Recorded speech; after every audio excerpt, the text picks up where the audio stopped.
Okay, guys, Mandalorian Season 1 is officially over with all 8 episodes, technically chapters. I'm going to call them chapters in this episode, where I rank all 8 chapters.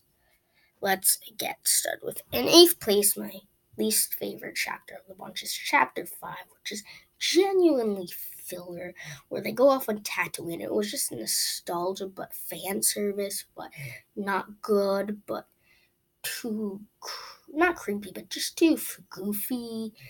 Totally so there's some episodes in the show that sort of filler, but not really, because it dives deep into the character and the mythology of Mandalorian. Some characters that end up being important, like you'll see later on the list. But this one adds nothing new, has no context, has no consequence to anything else in the show. Not even the tease at the end. It was probably just Moff Gideon, but that didn't really matter because they introduced him nicely in Chapter 7. So this one to me wasn't never really felt necessary, never felt exciting at any point. Coming in 7th place is Chapter 2. This was actually the shortest episode, and while it does dive deeper in the fact that Yoda or Baby Yoda can use the Force, Mandalorian, and seeing Quill fix the ship, it wasn't the most exciting episode, most grand episode. It was just this kind of idea and soul episode to get bridge the gap probably between episode 1 and episode 3, while still deep understanding and kind of developing our main characters.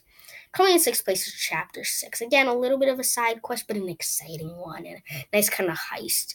And again, a theme about these kind of side quests is that it deep diving into the Mandalorian's past. I think that's what's really exciting is through the season goes along, you start to understand who the Mandalorian is through different missions he goes on, and that this was one of the most exciting ones. And I love, the idea that they're trying to break through and kind of save a prisoner. I think all that was exciting. Seeing a live action Star Wars heist done to a pretty good level, but again, not the most exciting, not the most flashy, not the most developing episode and exciting one.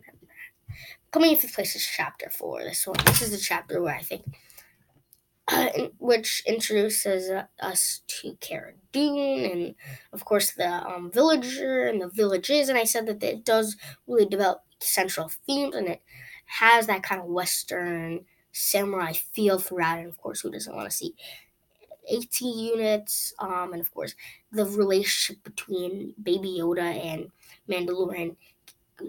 Mandalorian's bond builds up in this chapter, so it's a really nice chapter and a really nice episode that again introduces us to new characters who again do have consequences later on in the season. Coming in 4th place is Chapter 1. I think this chapter really sets the tone for what the show is going to be about. Excitingly, of course, the twist at the end was jaw-dropping and again introduces us to Quill. Forgot the other day. And the IG-11 or IG-8 or IG-11, sorry, and I forgot the Carl's brother's character. I forgot the other and the shoot, and then the main friend of his. God, I forgot his name. I'm sure once I hear it, I'll remember who it is. But I don't know why I'm blanking on it. I'm blanking on the name of the character. Um, yeah, I am. It's the his friend. I forgot his name.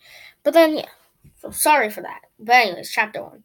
Coming in 3rd place is Chapter 8. I know this is a lot of people's favorite episodes, but for me, I really enjoyed it. I really like it closing out the season while still leaving us intrigued for more and answering a lot of the big questions we've had. So I think overall it is a really nice episode, but not the greatest episode. And I would have, maybe it's just because I am so excited to see season 2 that the ending of season 1 almost was disappointing, almost, but still a really, Really nice episode. And it really just closes a nice chapter. Ultimately, a nice book. Because we're talking chapters. A nice bookend to a first part of the Mandalorian's journey with, again, great humor, great action, great little moments, great big moments sprinkled throughout. Coming in second place is chapter 3. This chapter blew me away. I really love the idea of conflict within the Mandalorian. I think, does he do the right thing for the Mandalorians? Does he do the right thing, or does he do the right thing as in the Bounty Hunters Guild, or does he just do the right thing? And the inner conflict leads him to these probably great, in a minute, great, please be quiet, great 15 minutes of pure gold in the pure badassery. I don't even know if that's a word that we always anticipated that the Mandalorian would be, and the Mandalorian would have, with cool gadgets, cool weapons, cool skills to save Baby Yoda. And just when you think it couldn't get any better, he gets saved by other Mandalorians, and that just was like, oh my god.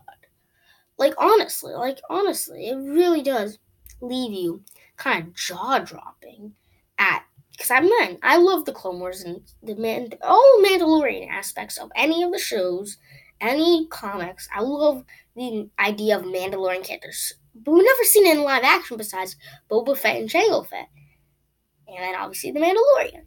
So to see Mandalorians in this episode, again, similar, and I will say the same good thing about Chapter 8. That was super nice.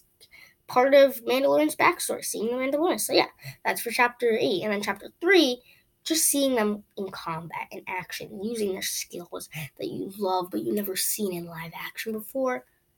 Fantastic. Jetpacks, all of it. Amazing. But coming in first place is Chapter 7. The ending, I nearly shed a tear. Because again, you don't really know any of these characters, so at the whole time they're at risk, and there's so twists and turns, and I felt on the edge of the seat on this episode. I'm not saying I don't for any of the other episodes, because I did, but not like this. Not with the risk that was high, and just seeing Death Troopers and seeing all that. Well, you don't see them in battle, it's just the anticipation, the level of excitement rises up to be a great, fantastic episode that I really, really love. And I think all the different side quests, all the different not older episodes, but all the other chapters, that become worthwhile to see a culmination of all these different characters from different parts of the Mandalorian's journey come together for just a nice episode with twists and turns mellowed throughout. I don't even know what words I'm saying. It's just a really nice episode. So that's my list for all 8 chapters of the Mandalorian Season 1, ranked and sort of reviewed. Stay tuned for more videos coming right at you.